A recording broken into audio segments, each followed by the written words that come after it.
ونعوذ بالله من شرور أنفسنا ومن سيئات أعمالنا من يهده الله فلا مضل له ومن يضلل فلا هادي له أشهد أن لا إله إلا الله وحده لا شريك له وأشهد أن محمدا عبده ورسوله اللهم صل وسلم على هذا النبي الكريم وعلى آله وأصحابه والتابعين ومن تبعهم بإحسان إلى يوم الدين.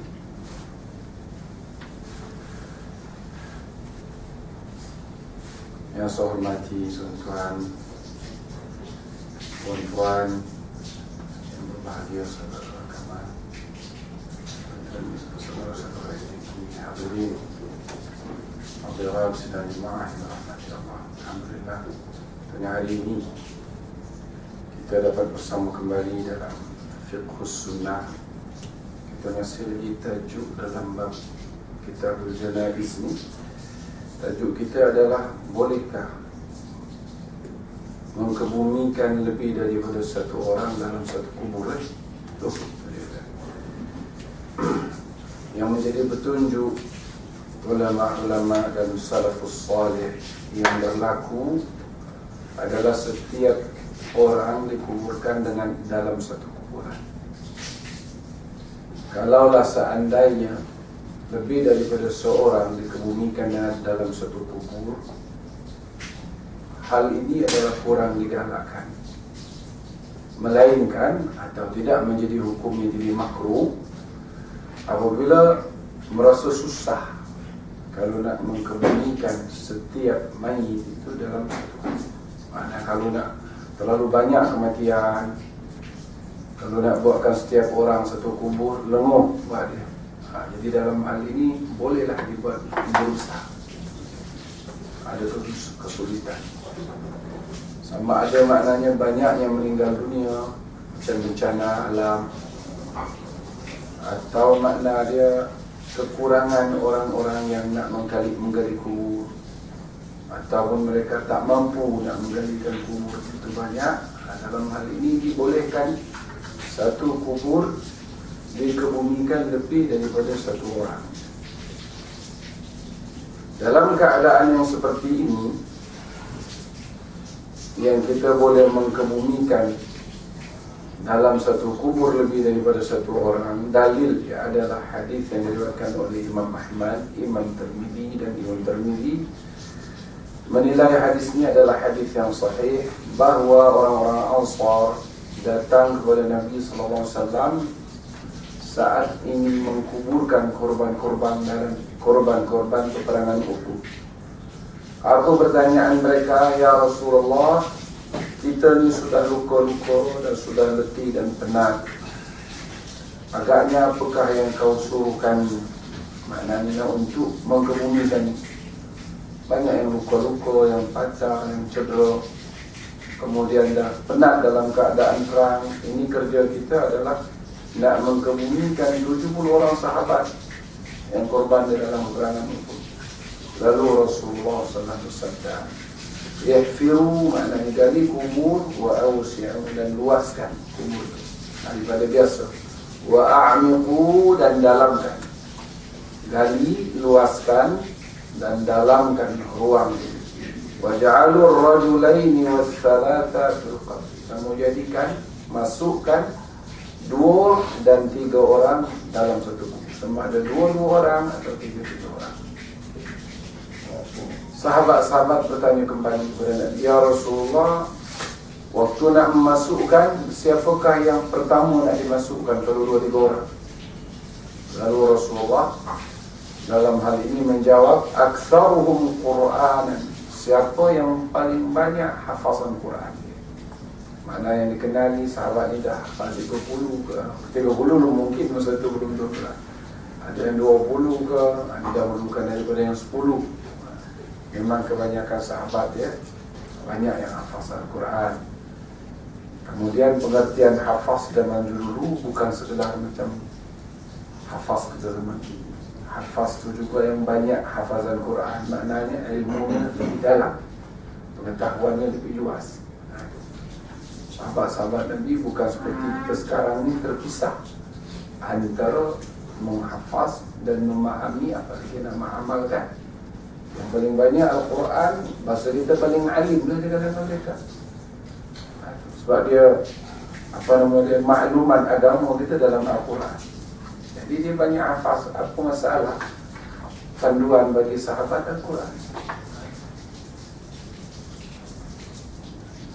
Begitu juga diriwayatkan oleh Imam Abdul Razak dengan sanad yang bagus. Kalau tadi adalah sanad yang kepada, tak disebut di sini tuan-tuan, sanad ini melalui Wathilah ibnul Asqa, salah seorang sahabat Nabi, bahawa dia di antara orang yang mengkebumikan annahu kana ifan. Wathilah ibnul Asqa pernah mengkebumikan lelaki dengan perempuan dalam satu kubur. Dalam hal ini didahulukan lelaki, barulah perempuan. Keutamaannya dulu lah. Jadi sama ada suami isteri atau adik-beradik kan?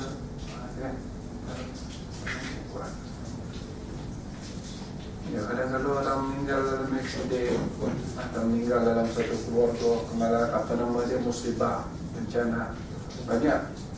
Orang zaman dulu kadang-kadang menghabiskan satu keluarga dalam satu rumah, banyak. Sekarang ni apa pula hukum orang yang meninggal di lautan? Macam dulu orang pergi haji, naik kapal, ya? Dia sekarang nak main tengah laut.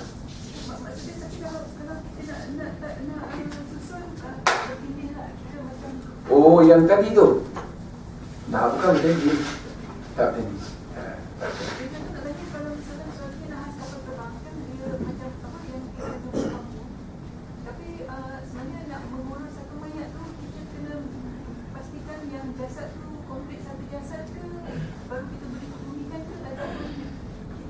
Mana yang memungkin dah.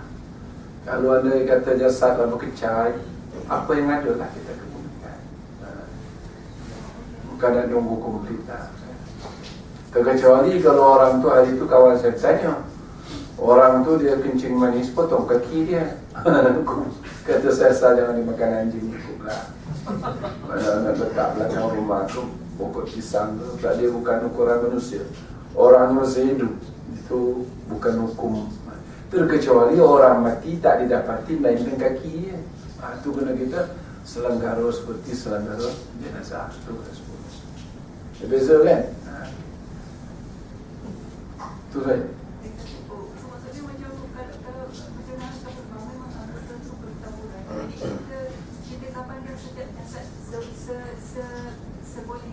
Seboleh mungkin. Ya. Tangan terbungkus. Ya. Kemudian kematian ataupun mayat di atas lautan. Kita dalam kapal perjalanan ada yang meninggal dunia. Apa nak dibuat? Nak tunggu sampai ke tepi ke, atau nak masuk dalam laut ke, atau nak diletakkan di dalam satu lampung ke supaya orang nanti akan dapatkan dia, nak dikebumikan di darat. Itu di sini kata guru kita di dalam kitab Al-Mughni Mughni Muhtaj. Apabila seseorang meninggal di lautan, kata Imam Ahmad rahimahullah, kata Imam Ahmad, tunggu dahulu. Seandainya orang-orang yang berada di laut ni mengharap ada tempat untuk mereka nak kebumikan di daratan, makna perjalanan setengah jam lagi, sejam ke 2 jam ke 3 jam, akan berjumpa dengan daratan. Zaman kita sekarang ni lagi mudah, lagi tahu kita. Walaupun dekat dengan daratan, mungkin daratan tu tak mungkin nak dia naik. Bukit Batu atau apa, yang makna dia tahulah di mana yang boleh kapal itu mendekati daratan. Bukan sebarang tempat boleh. Mana mungkin dia pergi kapal besar. Kalau dia berlabuh pun di tengah laut tu kan, ke tepi tu dengan bot kecil kan. Jadi tunggu dahulu. Kalau ada harapan bahawa mereka menemui satu tempat yang boleh mengkebumikan tempat itu, jenazah yang mati itu, mereka boleh tahankan walaupun 1 hari menunggu, atau boleh jadi sampai 2 hari selagi mayat ini tidak dikhawatiri akan rusaklah, membengkak, membusuk. Itu kata Imam Ahmad lah. Dua cara untuk preserve mayat, sama ada dengan ambil atau ya, ya, ya. Jadi kata selama 1 atau 2 hari. Tapi yang di dalam kapal ni, kalau mengingat bahawa kita lama nak mendapatkan tepi, lama lagi nak berjumpa dengan pelabuhan, sudahlah dimandi dan dikafankan, kemudian diberikan hanut, maknanya macam pengawet yang ada agak kira-kira bau-bauan dan pengawet-pengawet, disolatkan, kemudian dibebankan dengan bebanan yang berat. Saya tak tahu lah, kapal memang telah menyediakan besi kalau ada orang mati. Ada tak? Ada? Ya, ya? Yalah. Bukan tak tahu. Sebab mana macam ayah saya bercerita dulu, pergi haji pun macam tu lah, akan ditenggelamkan dengan beratkan. Mungkin maknanya sedia bawa lah besi ataupun alat batu ke Allah Alam lah, kemudian dicampakkan ke dalam lautan. Jadi lautan lah dia punya kubur ni. Pendapat ini bukan saja daripada Imam Ahmad, malah sebelum dia adalah Imam Atha, kalangan tabi'in. Okay. Manakala pandangan Imam Hasan Al-Basri bukan seperti pendapat Imam Ahmad yang sebelumnya Imam Atha ni.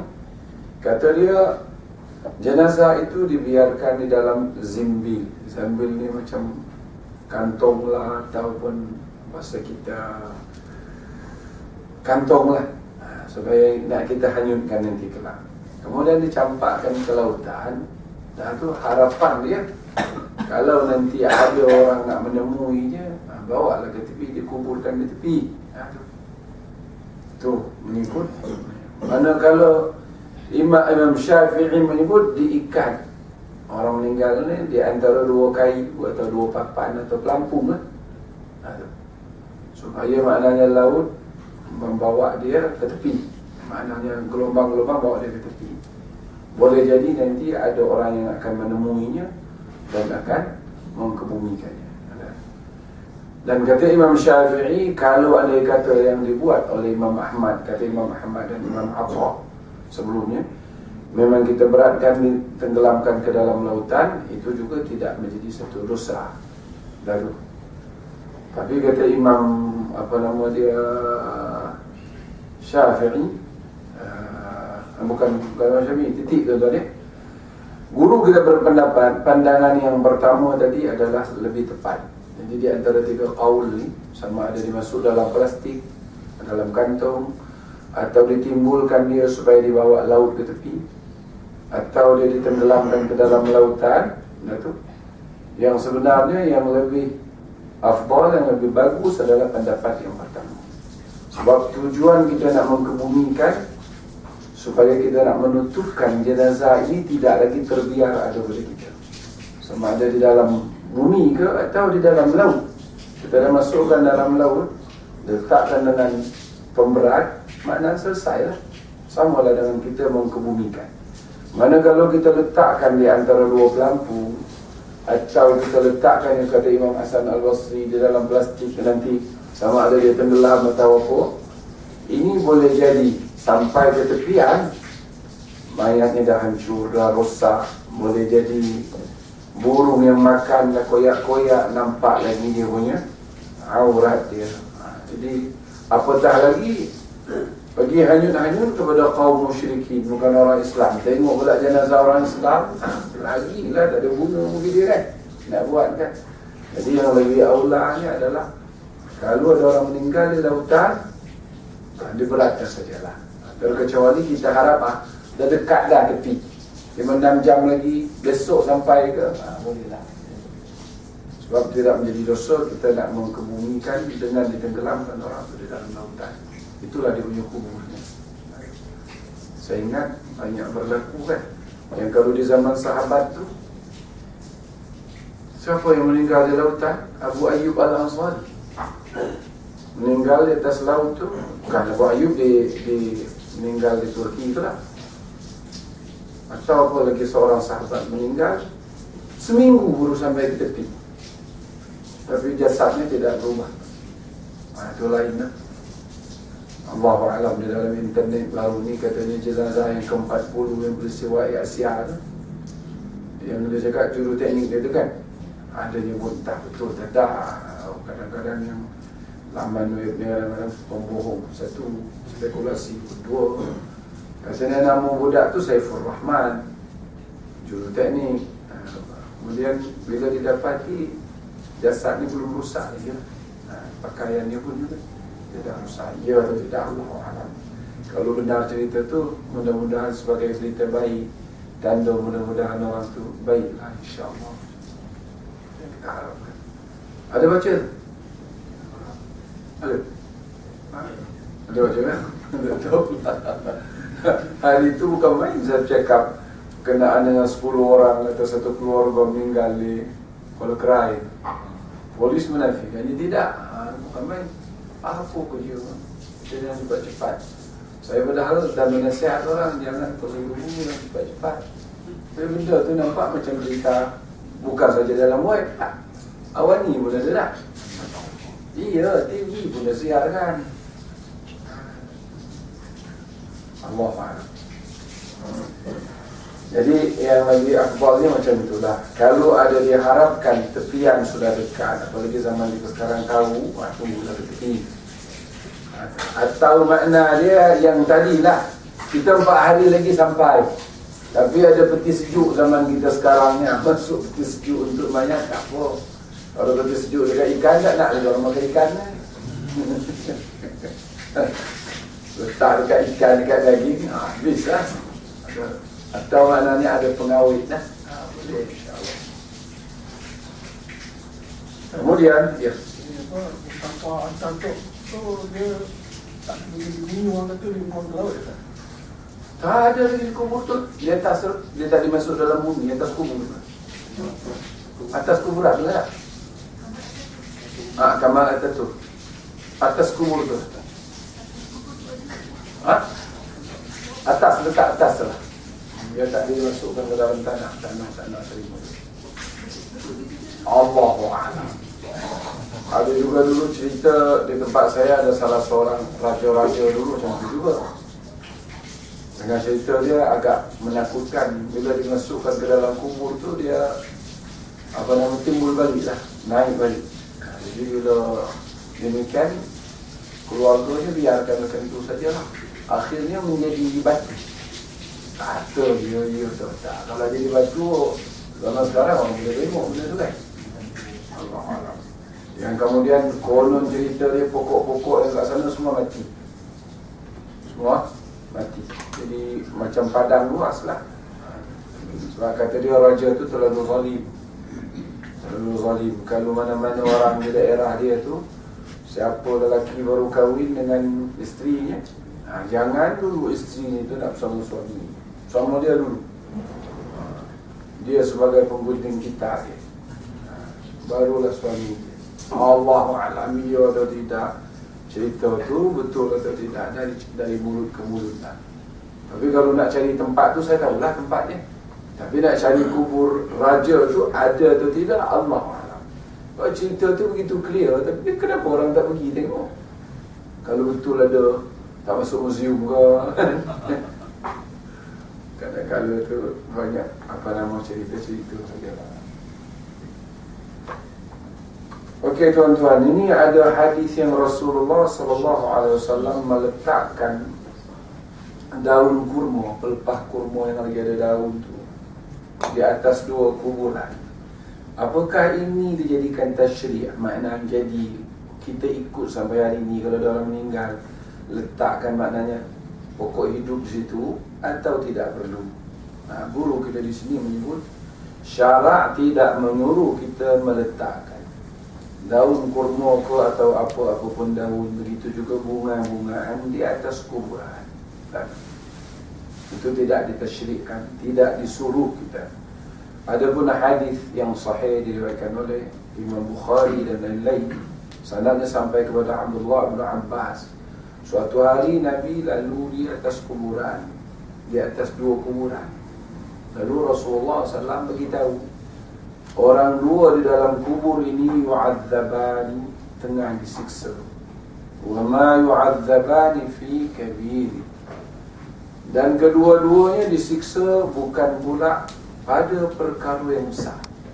Ini bukan maknanya bukan pada dosa besar, bukan perkara yang besar, mudah untuk ditinggalkan, mudah untuk maknanya bukan pula memang berat patutlah dia azab. Kalau dia nak buat benda tu, nak tinggalkan perkara tu, tidaklah begitu berat tu.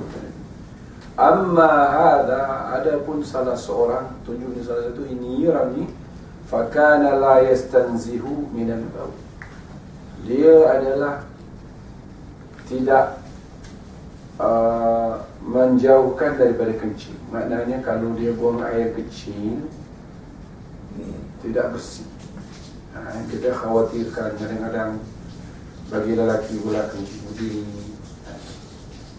Kemudian kalau mencuci atau basuh kita, membersihkannya dengan tisu, tidak begitu bersih. Bukan tidak begitu bersih, tidak bersih lah.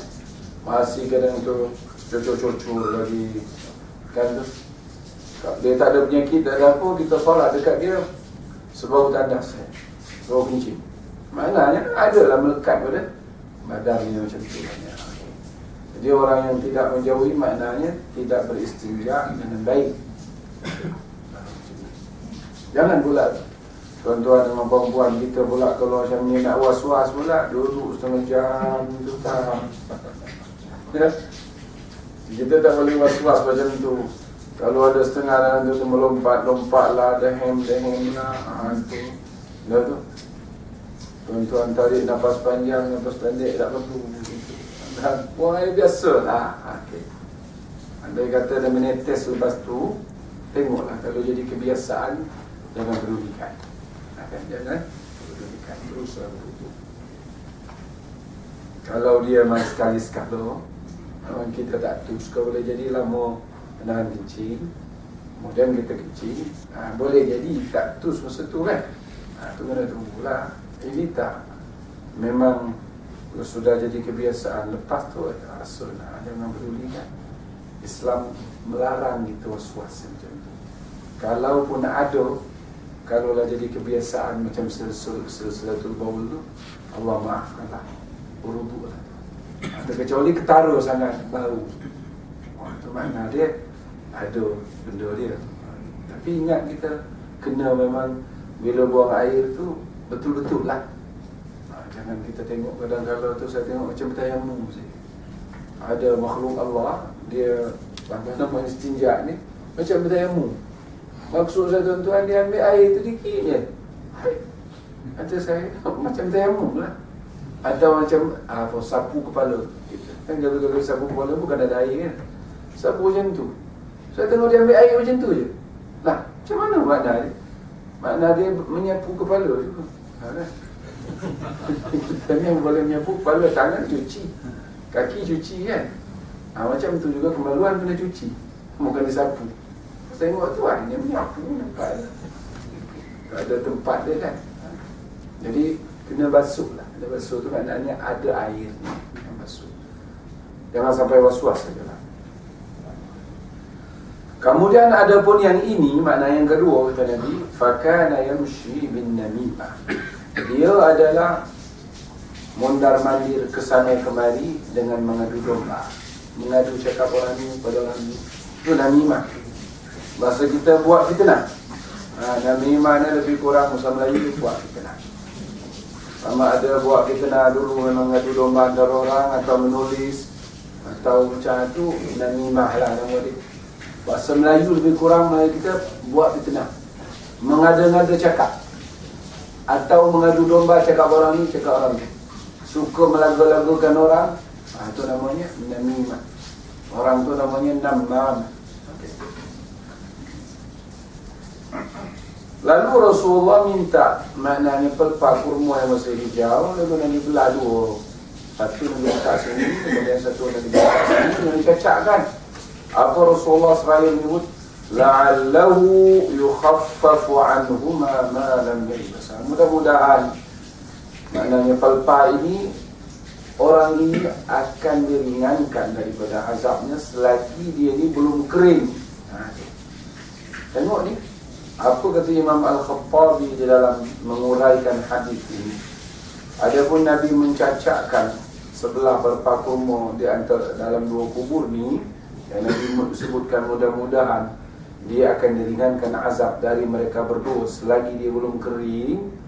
Ini adalah melihat kepada keberkatan daripada athar Nabi SAW. Saya nak ingatkan di sini punya keberkatan ni Nabi saja. Ada orang nak cium tangan saya, berkat Ustaz, tak, saya tak punya berkat. Berkat tu Nabi. Mana-mana orang ni, walaupun dia alim benda tu, kalau minta berkat daripada dia, minta doa. Tolong doa saya Ustaz. Tengok orang tu baik, bukan Ustaz tolong doakan saya. Itulah tak keberkatan. Janganlah sampai nak cium tangan, cium badan, nak ambil air kaki. Nabi SAW memang Allah berikan kepadanya keberkatan. Jasad Nabi ke, air liur Nabi ke, apa pun, darah Nabi pun orang nak minum, kan? Untuk Rasulullah saja. Dan kita ni tak payah. Maksud cium tangan guru tu semua ke kita kalau salam tu sudah harus faham. Kita ni sepatutnya mengajar diri kita dan mengajar anak-anak kita. Kalau tunduk tu hanya kepada Allah Ta'ala. Biasakan dahi kita ni hanya sujud kepada Allah, ruku ketika kita salat. Jadi waktu kita adalah yang mengizinkan kalau tuk guru dah berumur, kita cium tangan dia. Dia sambil dia dah berumur, dia tuk guru lah. Itu pun kita ambilnya tak payah kita membungkuk. Kita pegang tangan ni, macam ni kita pegang ke sini. Bawa tangan ni ke hidung kita. Bukan tangan kepala kita macam tu. Tak perlu kan? Atau makna dia sultan ke, raja ke, presiden, kita nampak yang bagus, yang baik, kita sayang, dia ambil tangan ni cium. Itu saja kalau ada yang membolehkan. Kalau perlu, kalau tak pun salam je lah, kena hormat. Ustaz, cium tangan ibu bapa pun ada dua yang senang. Agak dia kalau macam ibu bapa tu tanda kita hormat macam tu. Cium tangan lagi kecil itu tu boleh lah. Ibu bapa tak ada nas, tak ada. Jadi kalau nak minta keberkatan daripada Rasulullah SAW semasa dia hidup, Nabi dari itulah dengan tangan dia atau keberkatan Rasulullah SAW. Karena Nabi sebut bahawa selagi dia ni masih basah, tu mudah-mudahan azabnya akan diringankan. Bukan bahawa pada pelpah yang basah tu, Nabi sebutlah selagi dia basah. Itu maknanya Nabi mengaitkan mudah-mudahan dia akan diringankan selagi dia basah. Itu Nabi menyebut maknanya doa Rasulullah, mudah-mudahan selagi dia belum kering, selagi itulah azab yang akan diringankan kepada mereka berdua. Okay. Orang awam banyak di dalam negeri-negeri umat Islam. Kadang-kadang bukan tu saja. Mereka adalah menyerakkan atau meletakkan bunga-bunga, benda-benda yang hidup di kubur yang mati tu kan, atau tanam pokok-pokok yang kat sana tu. Okay. Aku melihat mereka adalah telah melakukan hal ini, walaysa lima ta'atuhu wajhun. Imam Khattabi, apa yang mereka lakukan itu mengikut saya tidak mempunyai sandaran tadi. Lalu kata guru kita, iaitulah pengarang kita Fiqh Sunnah ini, apa yang disebut oleh Imam Al-Khattabi itu benar. Buktinya benar, itulah yang difahami oleh sahabat-sahabat Rasulullah SAW. Karena tidak pernah dinukilkan kepada kita adanya riwayat, adanya sahabat-sahabat Nabi meletakkan pelpah kurma seperti kita sekarang ni, atau apa-apa di saat mereka nak pergi kubur. Jadi waktu Mesir macam kita lah bawa pelpah kurma macam hijau bila nak pergi kubur, nak letak atas kubur kan. Di sini sahabat-sahabat tak pernah pun membawa maknanya apa nama dia, kayu yang masih hidup ke, atau pelpah yang masih hijau ke, atau bunga-bungaan ke. melainkan seorang sahabat bernama Buraidah Al-Aslami yang dia mewasiatkan kalau dia mati nanti letak di atas kuburnya 2 pelepah kurma. Hadis riwayat Imam Bukhari. Lalu kata guru kita sini, terlalu jauhlah kalau nak dianggapkan meletak pelepah kurma atau apapun yang hijau di atas yang masih hidup tu sebagai satu syariat atau satu hukum. Yang tahu hanya Buraidah sahaja, sedangkan sahabat-sahabat selain daripada Buraidah tak tahu hukum tu. Tak ada temui. Mana pun sahabat-sahabat Nabi sebanyak itu mereka meninggal dunia melakukan seperti yang Nabi buat atau yang difahami oleh seorang sahabi yang bernama Buraidah. Jadi maknanya mereka fahamlah bahawa yang dibuat oleh Rasulullah itu adalah khas saja untuk orang itu. Dan Nabi maknanya meletakkan, mengaitkan bahawa selagi dia hijau, selagi itulah insya-Allah akan diringankan daripada azab. Seakan-akan Imam Bukhari pun meletakkan tajuk ini sebagai khusus, iaitu kepada orang yang di dalam kubur itu sendiri. Dan pernah juga berlaku Uqbah, salah seorang Khalid Al-Ansari. Oleh kerana itu Imam Bukhari memberikan komen selepas dia meriwayatkan hadis ini, ucapan Abdullah ibn Umar saat dia melihat ada satu binaan di atas kubur Abdul Rahman bin Abi Bakar. Apa kata Sayyidina Abdullah bin Umar? Cabut benda tu. Yang kubah tu payung tu cabutkan, wahai anakku. Kerana yang akan memayungkan dia tu bukan payung, tapi yang akan memayungkannya amal dia sendiri. Jadi maknanya Imam Bukhari meletakkan apa yang disebut oleh Abdullah bin Umar, mereka fahamlah. Bukan benda yang hijau, bukan payung, bukan apa. Tak, orang dalam kubur ni yang membawa kebaikan kepada dia amalan yang dia telah lakukan saja. Tak perlulah kita nak buat payung. Kita sendiri juga letak payung kan. Untuk apa? Jangan panas. Ya. Kalau letak payung, ada kadang tu kain kaci tu dibungkus di apa nama dia, batu nisan tu, yang selalu kita nampak menabur bunga. Okay. Benda-benda ni adalah memang di dalam agama kita tak digalakkan. Kalau bunga tak berapa Ustaz, boleh RM5. Daripada RM5 tabur bunga tu dapat RM5 lebih lah. Banyak tu saya tengok penuh atas tu kubur tu. Itu pembaziran. Yang akan mengharumkan kuburan tu amal dia sendiri. Yang akan menyejuk dia adalah amal dia sendiri. Okey. Yang kemudian yang berikut ni, ya, bin Abi Bakar, anak kepada Abu Bakar. Ya. Bukan Abdul Rahman bin Auf, bukan. Jadi dia tabi'in yang bagus. Oh, bukan tabi'in. Abdul Rahman sahabat. Sahabat. Dalam perang Badar, bapa dia Abu Bakar cari dia, mana Abdul Rahman aku nak letak pada dia. Sebab dia menyebelahi tentera orang kafir. Tapi dia tak jumpa, pasal dia masuk Islam lah. Abu Bakar, dia bukan apa cari Badar, mana ada aku tak jumpa Abdul Rahman. Dia maknanya walaupun anakku sendiri tapi menyebelahi orang kafir, tentera orang kafir memerangi Allah, akulah akan potong kepala dia. Kemudian dia masuk Islam. Rahman. Jadi apa yang diucapkan oleh Abdullah ibn Umar ini menggambarkan bahawa tidak ada kesan sama sekali apa pun yang diletak di atas kubur. Yang ada pengaruh itu adalah amal salih yang dia lakukan. Kemudian ada tajuk-tajuk kecil di sini. Seorang wanita yang meninggal dunia, di dalam perutnya ada janin yang masih hidup, apa nak dibuat? Itu dalam hal ini kena doktor buat pembedahan.